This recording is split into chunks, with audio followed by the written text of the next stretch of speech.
Boa noite, queridos. Que a graça e a paz do nosso Deus esteja sobre a sua vida, não só hoje, mas todos os dias que aqui você estiver. Convido os amados a abrirem as suas Bíblias. Na primeira carta aos Tessalonicenses, nós leremos o capítulo 1, do verso 1 até o verso 10. 1 Tessalonicenses, capítulo 1, do verso 1 ao verso 10. Assim, então, nos diz a Santa e Sagrada Escritura, a partir do verso 1. Paulo, Silvano e Timóteo, a igreja dos Tessalonicenses, em Deus Pai e no Senhor Jesus Cristo, graça e paz a vós outros. Damos sempre graças a Deus por todos vós, mencionando-vos em nossas orações e sem cessar, recordando-nos diante do nosso Deus e Pai, da operosidade da vossa fé, da abnegação do vosso amor e da certeza da vossa esperança em Cristo Jesus, no Senhor Jesus Cristo. Reconhecendo, irmãos, amados de Deus, a vossa eleição. Porque o nosso evangelho não chegou até vós tão somente em palavras, mas, sobretudo, em poder, no Espírito Santo e em plena convicção, assim como sabeis ter sido o nosso procedimento entre vós e por amor de vós. Com efeito, vos tornastes imitadores nossos e do Senhor, tendo recebido a palavra, posto que em meio de muita tribulação, com a alegria do Espírito Santo, de sorte que vos tornastes o modelo para todos os crentes na Macedônia e na Acaia. Porque de vós repercutiu a palavra do Senhor. Não só na Macedônia e Acaia, mas também por toda parte se divulgou a vossa fé para com Deus, a tal ponto de não termos necessidade de acrescentar coisa alguma. Pois eles mesmos, no tocante a nós, proclamam que repercussão teve o nosso ingresso em vosso meio. E como, deixando os ídolos, vos convertertes a Deus, para servirtes o Deus vivo e verdadeiro. E para guardardes dos céus o seu Filho, a quem ele ressuscitou dentre os mortos, Jesus, que nos livra da ira vindoura. Baixe sua cabeça, façamos mais uma oração. Senhor nosso Deus, nós somos gratos a Ti pelo privilégio que temos de estarmos aqui reunidos para juntos aprendermos um pouco mais sobre o Senhor. Que Tu venhas a ministrar em nossos corações, que eu seja apenas um instrumento Teu e que Tua palavra seja pregada e proclamada aqui. Mas que ela não se limite à nossa vida dominical, mas que todos os dias das nossas vidas nós possamos proclamar a verdade do Teu Evangelho a toda criatura. Esteja conosco, Pai, capacita-nos em nome de Jesus. Amém. Queridos, no dia 1º de maio do ano de 1500, lá na minha terra, na minha amada Bahia, mais especificamente ali em Porto Seguro, foi redigido o primeiro documento escrito em solo brasileiro. E esse documento consistia em uma carta. A carta foi escrita por um homem chamado Pero Vaz de Caminha. Esse homem era escrivão da tropa de Pedro Álvares Cabral. E ele destinou uma carta ao rei Dom Manuel I, ali em Portugal. E essa carta ela tem um objetivo muito claro e específico. Ele queria relatar o que os seus olhos viram ao pisar em uma terra nova e ainda desconhecida pelos europeus. Na carta, então, Caminha, ele vai descrever um pouco sobre as belezas naturais do nosso país. Entusiasmado, então, ele diz: a terra em si é de muito bons ares frescos e temperados, como os de entre Douro e Minho. Águas são muitas, infinitas. Em tal maneira é graciosa que, querendo-a aproveitar, dar-se-á nela tudo, por causa das águas que tem. Mas ele não só registra as belezas e os encantos naturais do nosso Brasil. Ele também vai registrar os habitantes, os nativos que aqui viviam. E é claro que ele vai fazer isso com um olhar limitado por conta do seu tempo. E ele então tenta descrever com detalhes aqueles homens. E ele descreve assim: a feição deles é serem pardos, um tanto avermelhados, de bons rostos e bons narizes, bem feitos. Eles andam nus, sem cobertura alguma. Os cabelos deles são corredios e andam tosquiados, de tosquia alta antes de que sobrepente, de boa grandeza, rapados, todavia, por cima das orelhas. essa carta ela é mais do que uma simples passagem de informação. Essa carta é um testemunho. Ela tenta capturar com palavras humanas aquilo que os olhos de Pero Vaz de Caminha conseguiu ver em solo brasileiro. Então fica para nós uma grande lição. O mundo antigo se conectava por cartas. Cartas contam histórias. Cartas, elas relatam descobertas, expressam sentimentos, preocupações, advertências, esperanças. Algumas, por exemplo, como a de Caminha, descrevem terras e povos. Outras, como as cartas presentes na Bíblia, falam sobre fé, de lutas espirituais e da firmeza no Senhor. E é justamente para uma carta que nós iremos nos voltar no dia de hoje. Não uma carta enviada a um rei, mas uma carta enviada a um povo amado por Deus. Uma carta que não vai falar sobre o descobrimento de uma nova terra, mas vai falar sobre uma nova vida que brotou em um solo que havia ali não existia. Uma carta que não vai falar sobre árvores, sobre águas, mas uma carta que vai falar sobre a fé, sobre a esperança e sobre o amor. Ambas as cartas, cada um em seu tempo, compartilham a essência comum: testemunhar o que foi visto e vivido. Pero Vaz, então, ele vai registrar aquilo que os seus olhos viram. Paulo não. Paulo vai registrar aquilo que Timóteo, que foi enviado por ele, viu. E foi agora concluído, confirmado por Paulo. Uma carta que não nasce do assombro de uma nova criação, mas ela revela o que acontece no interior de um povo que teve a sua vida transformada exteriormente. Queridos, essa carta ela não vai falar sobre a abundância de águas, mas ela vai falar sobre a abundância do Espírito e da palavra. É justamente então nessa carta que eu convido você a mergulhar, não só hoje, porque agora nós começaremos uma nova série de sermões. E agora nós iremos adentrar em 1 Tessalonicenses. E então, no versículo 4 dessa carta, Paulo vai falar com assombro de algo muito belo. Ele vai falar assim, eu reconheço que vocês são eleitos de Deus. Então ele vai descrever por que os Tessalonicenses são eleitos de Deus. Por isso, o tema do nosso sermão nasce exatamente dessa perspectiva. Você precisa, meu amado, viver como eleito de Deus. Por isso, o tema é: viva como eleito de Deus. Mas como viver como eleito de Deus? Nós nos perguntamos agora. E para isso nós precisamos abordar o texto em pelo menos 3 verdades. E a primeira verdade é que você deve viver como eleito de Deus, praticando boas obras. Viva como eleito de Deus, praticando boas obras. Nós vamos falar hoje sobre uma doutrina que nós, como presbiterianos, nós gostamos muito de falar, que é sobre a eleição. Mas parece-me que eleição, muitas vezes, é utilizada apenas para um debate. Você chama aquele irmão que não acredita nisso e fala, senta aí, que agora eu vou te explicar por que eu acredito na eleição. E aí você começa a dialogar com aquele irmão e parece que vem um sentimento de orgulho, porque você sabe que é uma doutrina bíblica.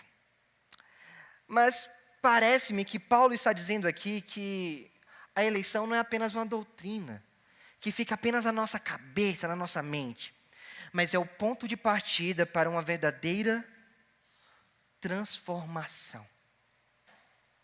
Ele vai listar então a fé prática daquele povo, o amor prático e a esperança perseverante daqueles queridos que viviam ali em Tessalônica.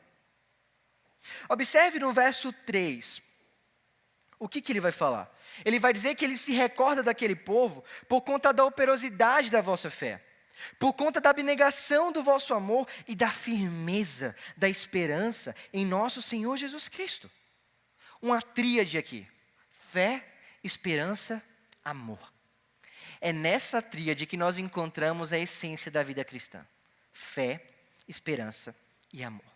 Por que você é chamado então a praticar boas obras? Porque você deve fazer isso então através de uma fé prática. Uma fé que não fica apenas no campo da razão, mas uma fé que se transforma em ação, em obra. A fé que Paulo está celebrando aqui não é apenas uma concordância de mente. Eu sei quem Jesus é. Não, Paulo não está celebrando isso.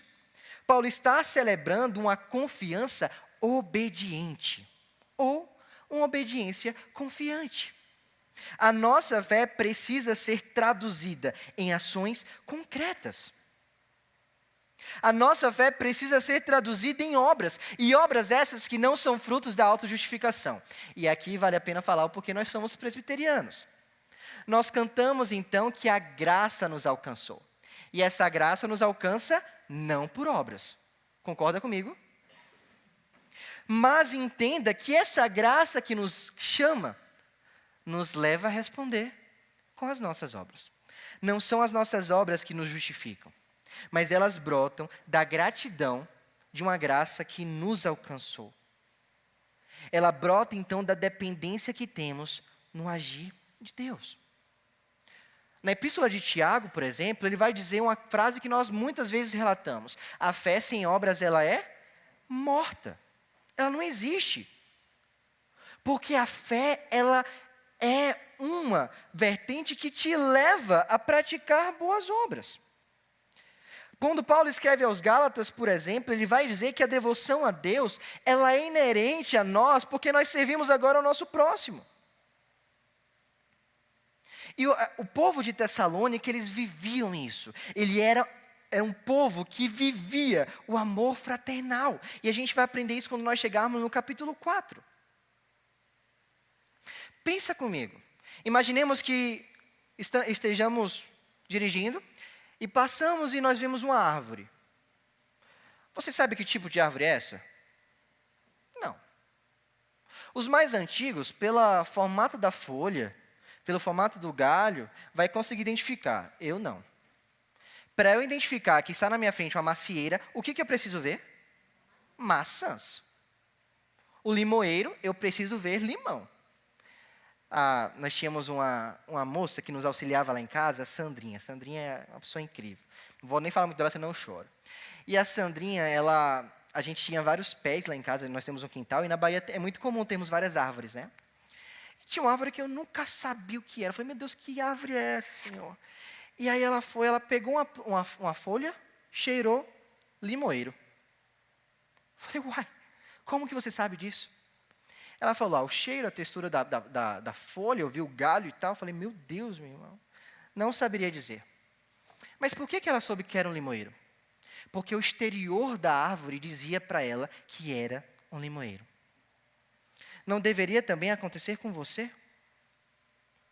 As pessoas deveriam nos enxergar como os cristãos, não apenas porque nós falamos que somos, mas porque nós mostramos que somos. A sua fé, ela precisa ser muito mais do que um conceitir intelectual. Você não deve apenas falar que crê em Jesus, você deve mostrar isso com as suas atitudes. Que tipo de obra a sua fé te leva a realizar? Como que os seus relacionamentos profissionais, familiares, te levam a mostrar-se como um cristão? Como que as suas atitudes no trabalho, na família, na sociedade, no colégio, te levam a mostrar-se como um cristão? Como que você demonstra ser cristão sem abrir a sua boca em muitos momentos? Queridos, nós temos várias pesquisas que dizem que o público evangélico do nosso país tem crescido. Eu te pergunto como? Você olha para a televisão, você só vê desgraça acontecendo. Você vai ao metrô e você fica abismado com o que está acontecendo. Hoje eu cheguei, um grande parêntese aqui, tá? E aí eu começo a conversar, eu preciso me tocar nisso. Cheguei ao metrô hoje e aí começou a entrar uma moça, e essa moça ela tinha um cabelo verde. Só que não só um cabelo verde, porque ela tinha tipo uma tiara com uma coroa assim, um negócio coisado. Aí eu falei, tá bom, né? Moda. Só que aí ela parou na minha frente. E, irmãos, eu tentei não olhar, porque eu não queria pecar contra o Senhor. Eu vinha falar sobre o Evangelho. Só que aí quando eu olhei, a orelha dela era assim, vup, tinha uma ponta. Falei, meu Deus, o que está acontecendo? Aí chegou numa outra estação, e mais dois entraram, da mesma forma, e começaram a conversar, né? Aí, infelizmente, a gente fica cuidando da vida dos outros, né? Pecado. Aí eu comecei a escutar, e aí eu entendi. Eles estavam indo meio que representar uns personagens que eles gostavam em uma batalha, em algum lugar aí. Falei, meu Deus, o mundo está muito louco. E aí, eu te pergunto, como que nós vivemos e temos relatos como este no nosso mundo? Pessoas que agora estão dizendo que são animais. Teve uma grande manifestação na Alemanha de pessoas que queriam ser reconhecidas como cachorros. Agora eu te pergunto, como que o número de pessoas que creem em Jesus tem crescido, se as obras que essas pessoas têm feitos são dessa forma? É incongruente, queridos. A nossa fé precisa ser traduzida em ações. Se as pessoas no seu trabalho, se as pessoas na sua família, se as pessoas na sociedade não conseguem te enxergar como cristão, antes de você falar que é, tem alguma coisa de errado em você.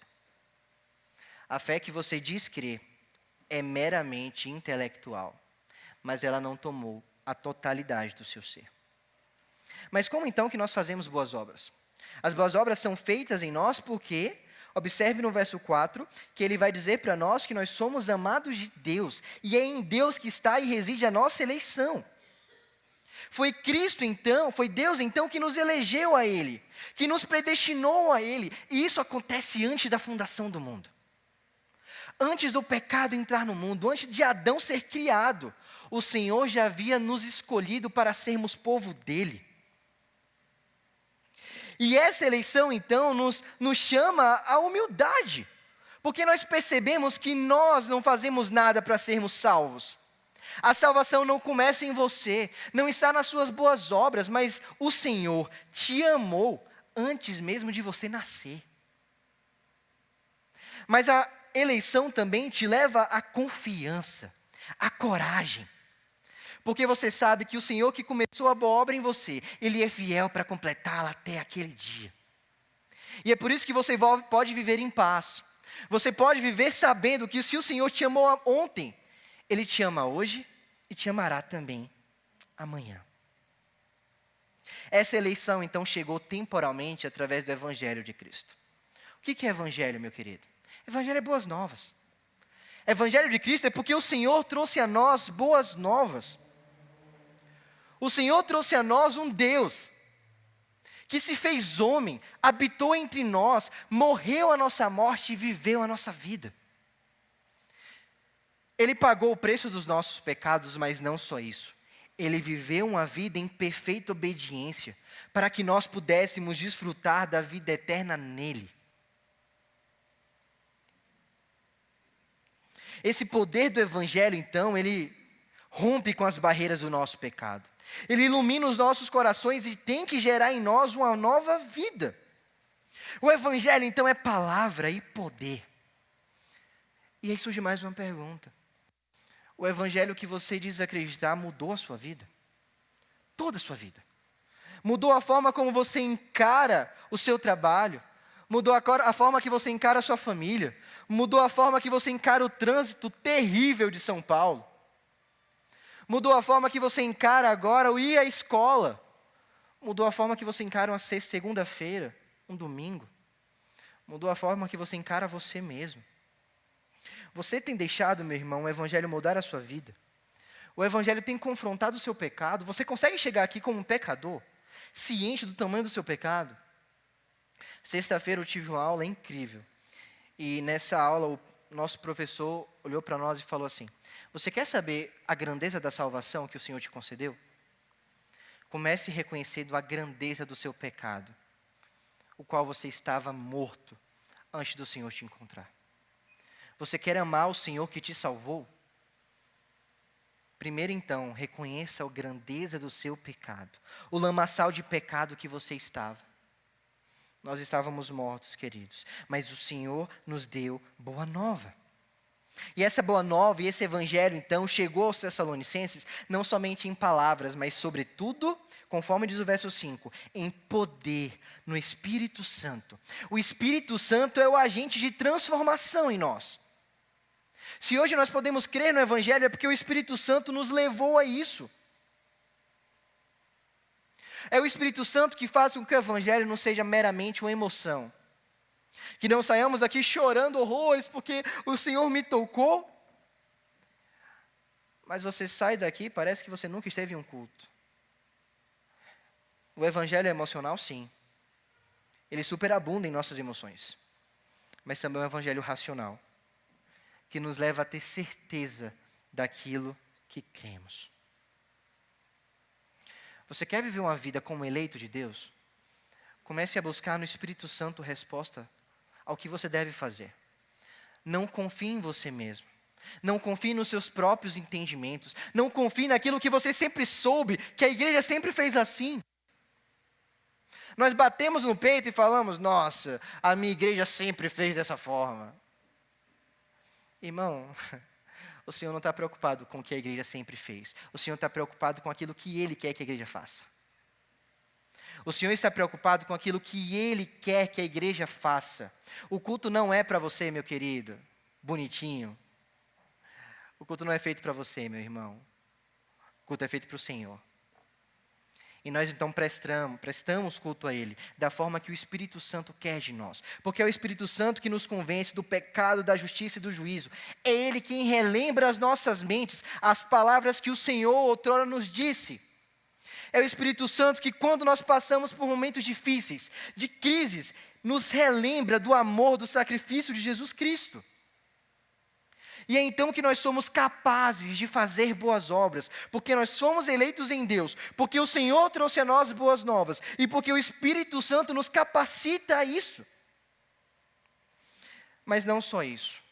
Nós somos chamados a viver como eleitos de Deus, e a segunda verdade então, nós somos chamados a viver como eleitos de Deus, sendo exemplos para os demais crentes. A vida do eleito, ela não se restringe apenas à sua história pessoal. Porque a graça que nos alcança, ela reverbera, ela influencia, ela inspira. Nós exalamos o bom perfume de Cristo. Quando eu cheguei, eu abracei vários irmãos. E cada abraço era um perfume diferente. Mas eu falava, nossa, o irmão está cheiroso, né? O irmão está cheiroso. Por quê? Porque o irmão estava exalando um perfume. Nenhum irmão chegou para mim e falou, ô seminarista, você viu como eu estou cheiroso hoje? Ninguém falou isso para mim. Mas eu senti. Porque o perfume exalou. Da mesma forma, a nossa vida precisa exalar Cristo Jesus. Quando Timóteo retorna a Paulo, trazendo a ele a sua impressão sobre a igreja, ele entende então que aquela comunidade não apenas havia recebido a palavra, mas havia se tornado referência de como viver o Evangelho.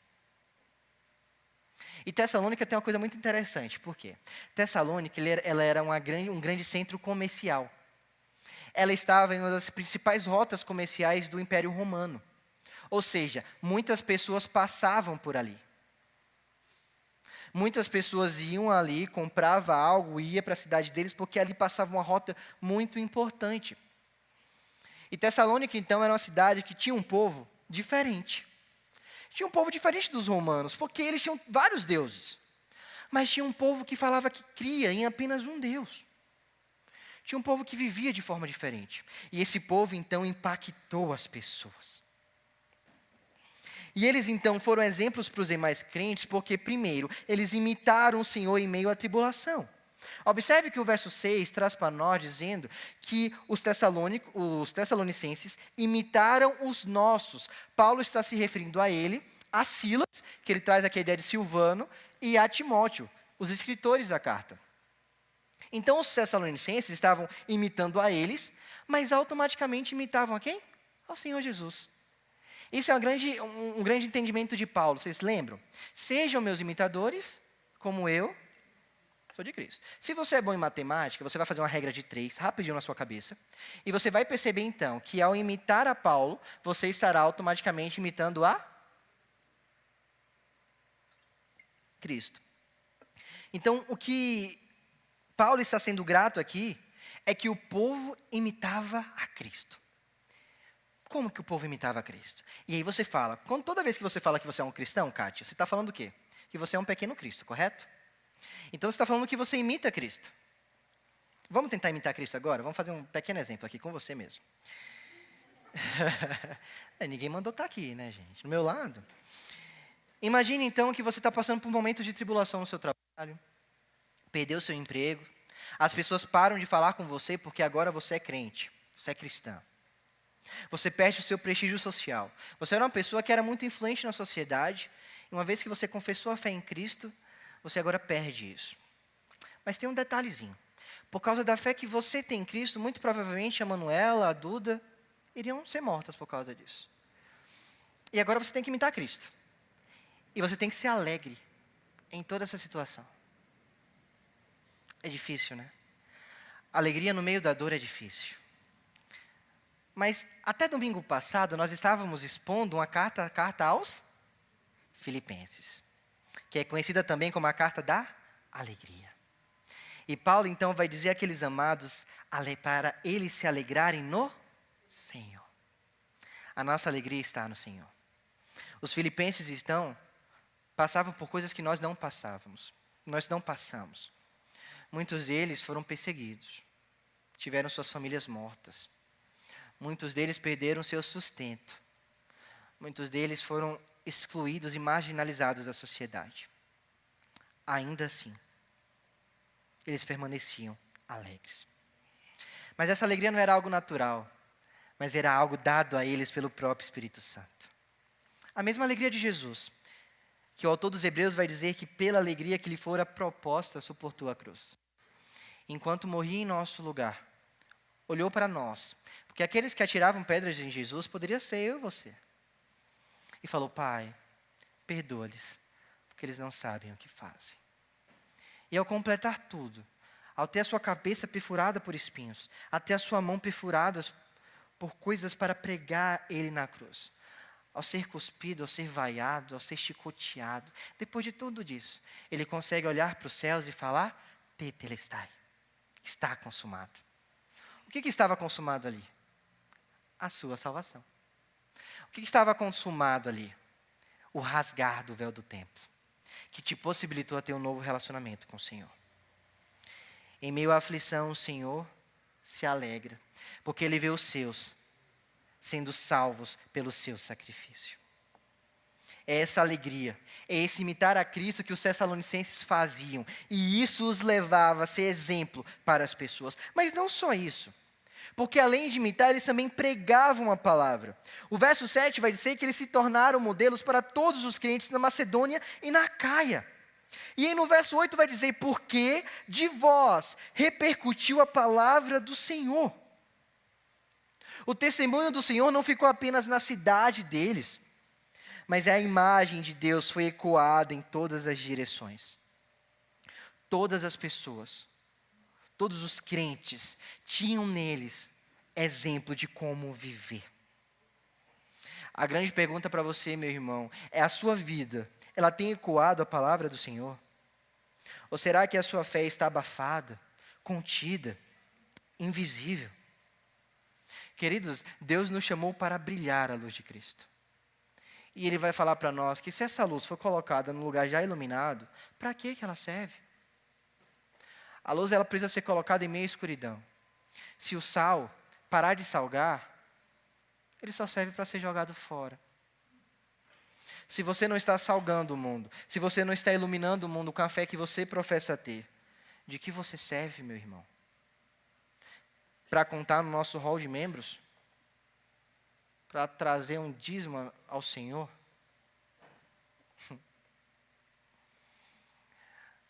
Nós ficamos muito mais felizes quando um irmão chega a nós e fala: seminarista, eu quero trabalhar para o reino de Deus, do que 5 pessoas que estão sentadas no banco e não fazem nada pelo Senhor.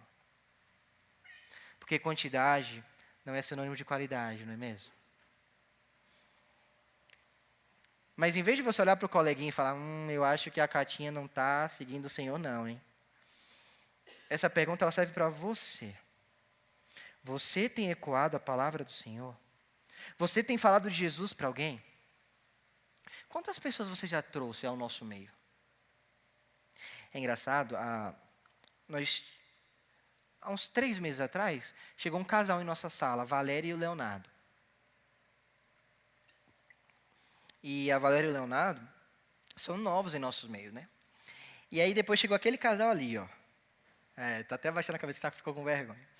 E aí chegou aquele casal, eu falei, nossa, mais um casal de jovens. E aí comecei a procurar saber de onde eles vieram, né? A gente procura saber. Aí eles falaram para nós que a Valéria havia falado com eles, e aí eles aceitaram o convite e vieram. E naquele momento, foi um soco no meu estômago. Porque a Valéria está conosco há 3 meses. E trouxe mais um casal a nós. Temos pessoas aqui que têm 50 anos de igreja. 60 anos de igreja. E a pergunta é, quantas pessoas vocês trouxeram ao nosso meio? Porque se você vem com sua família todos os dias, todos os domingos, amém pela sua vida, continue vindo, amém. Mas é de se pensar, quantas pessoas você já trouxe ao Senhor? Quando nós fomos preencher o relatório para eu vir ao seminário, uma das perguntas era essa, quantas pessoas você já trouxe ao Senhor? Eu falei, cara, e eu comecei a refletir na minha vida, né? E aí eu coloquei lá um número, mas eu falei, um número que eu não sei se é real, porque fui conjecturando algumas, né? E aí eu me lembrei de uma adolescente. Vocês tiveram a oportunidade de me conhecer já crente, cristão. Quem teve a oportunidade de me conhecer antes de ser encontrado por Cristo vai saber um pouquinho o que eu estou falando. Não era muito fácil, não. E essa menina, ela me acompanhou durante toda a minha vida, né? E ela via como era o Arnaud, que se dizia ser crente, mas que a fé, que a prática não colaborava com a fé dele. E aí o Senhor me encontra e o Senhor começa a restaurar a minha vida. E essa mesma menina que viu o Arnaud daquela forma, começa a ver o Arnaud de uma outra forma. E o Arnaud que só queria pregar o evangelho, o Arnaud que só queria viver para Cristo. E aí eu lembro até hoje, nós tivemos uma programação da UPA, eu era presidente da UPA nessa época. E aí a gente foi na programação, era na escola da minha família. E aí a gente estava lá no pátio, e aí a gente estava conversando, e depois ela bateu no meu ombro e falou assim, Arnaud, posso conversar com você depois? Eu falei, pode. Naquela época eu só queria pregar o evangelho, eu falei, mais um discipulado. E aí ela me chamou, a gente foi numa sala, aí ela sentou, muito longe de mim, e começou a chorar. Eu falei, sangue de Jesus, o que eu faço agora, pai? E ela começou a chorar. Aí ela olhou para mim e falou assim, e aí essa frase eu nunca vou esquecer na minha vida, assim. Ela falou, a mesma transformação que você teve é a que eu quero ter. E aí quem começou a chorar foi eu, né? Aí ficou os dois chorando. E naquele momento eu entendi que a fé que eu sempre professei a ter começou a ser corroborada com a minha prática a partir do momento que o Senhor me encontrou.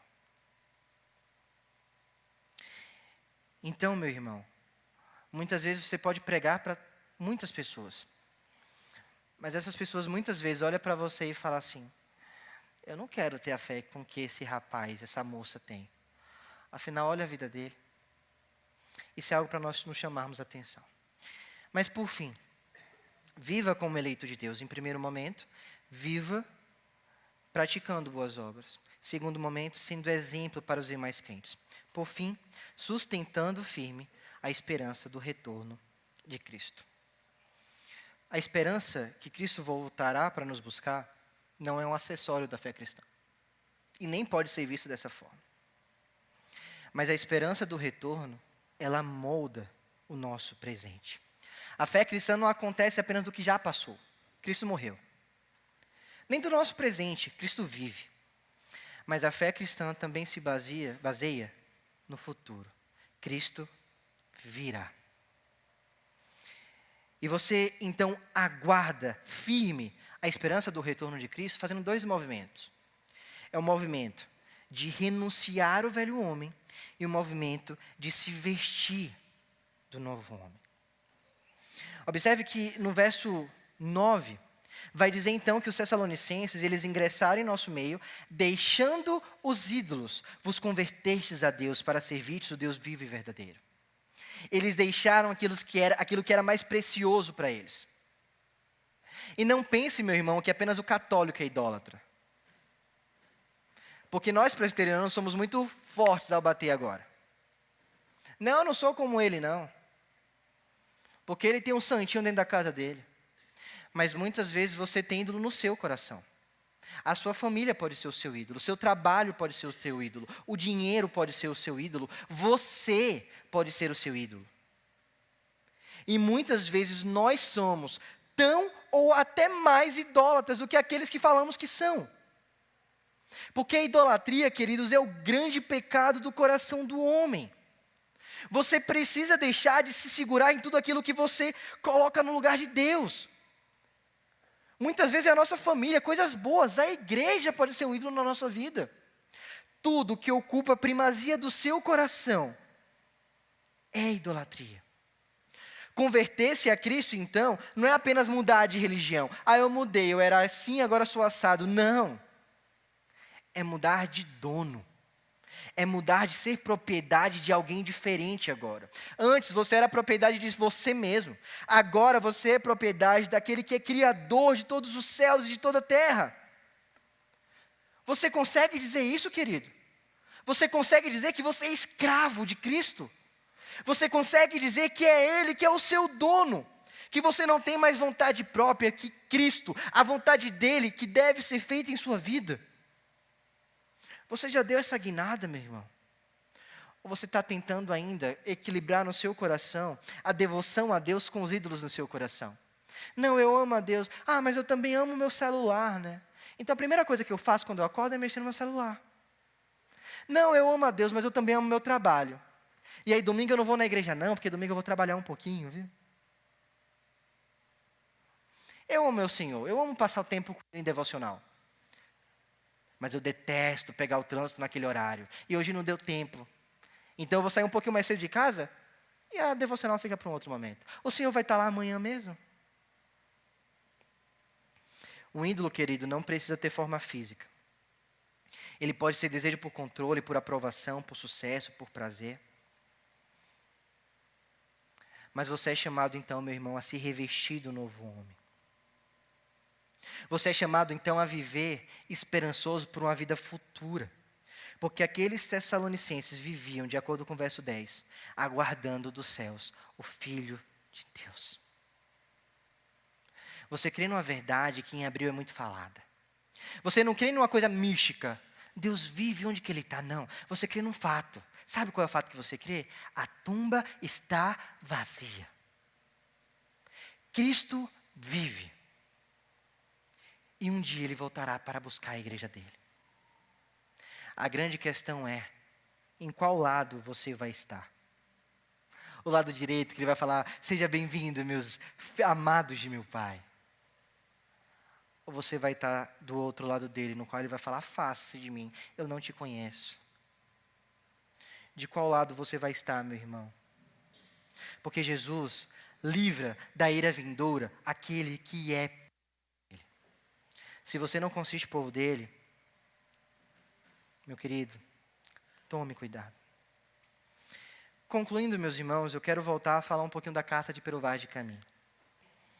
Você viu que ele tentou descrever com a sua letra aquilo que os seus olhos viram.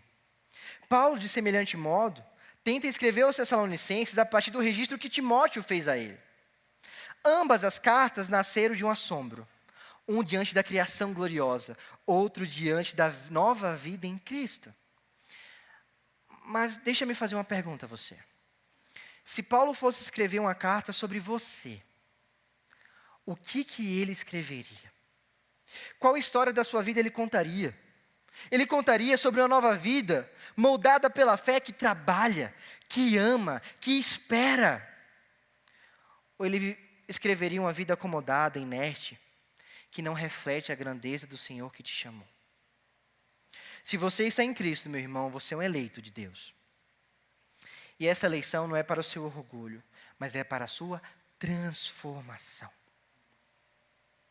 É para uma vida que brilha em meio às trevas. Uma vida que inspira outros crentes. Uma vida que aguarda a volta do Deus que voltará para buscar a sua igreja.